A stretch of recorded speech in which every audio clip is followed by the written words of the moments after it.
ശ്ലോക 38. സമുന്മീലത്സംവിത് കമലമകരധൈകരസികം ഭജേഹം സദ്വന്ദ്വം കിമപി മഹദാമാനസചരം യദാലാപാദഷ്ടാദശഗുണിതവിദ്യാപരിണതിർ യദാ ദത്തേ ദോഷാത് ഗുണമഖിലം അഭ്യപ്പയ ഇവ. സമുന്മീല സംവിത് കമല മകരന്ദൈക രസികം. വികസിക്കുന്ന ജ്ഞാനമാകുന്ന താമരപ്പൂവിലെ നറുംതേൻ നുകർന്നു രസിക്കുന്നതും ഭജേ ഭജിക്കുന്നു ഹംസദ്വന്ദ്വം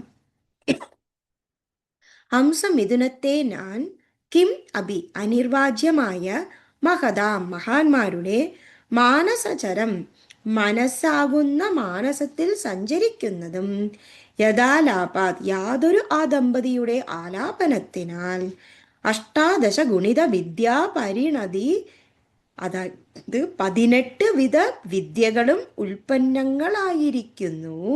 യത് യാതൊരു ആദത്തെ തിരിച്ചെടുക്കുന്നു ദോഷാത് ആ ദോഷത്തെ നീക്കി ഗുണം അഖിലം എല്ലാ ഗുണഭാഗത്തെയും അദഭ്യ ജലത്തിൽ നിന്ന് പയ ഇവ പാലിനെ എന്ന പോലെ. സമുന്മീലത് സംവിത് കമലമകരന്ദൈകരസികം ഭജേഹം സദ്വന്ദ്വം കിമപി മഹദാ മാനസചരം യദാലാപാദഷ്ടാദശ ഗുണിത വിദ്യാപണിപരിണിതർ യദാ തേ ദോഷാത് ഗുണമഖിലമഭ്യത് പയ ഇവ.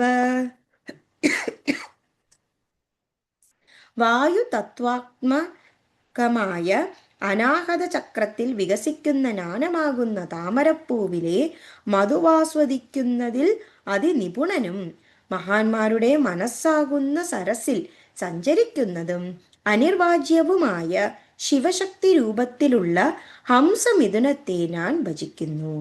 യാതൊരു ഹംസദമ്പതിയുടെ ആലാപം ശിക്ഷാകൽപ്പാതി 18 വിധ വിദ്യകളായി പരിണമിച്ചിരിക്കുന്നുവോ ആ ഹംസങ്ങൾ തന്നെ ജലം കലർന്ന പാലിൽ നിന്ന് പാലിനെ എന്നതുപോലെ ദോഷത്തെ നീക്കി ഗുണത്തെയെല്ലാം നിഷ്പ്രയാസം വേർതിരിച്ചെടുക്കുന്നു.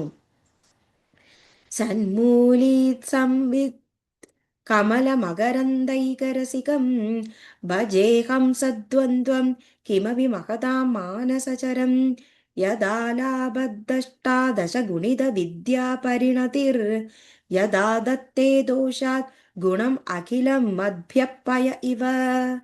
Thank you.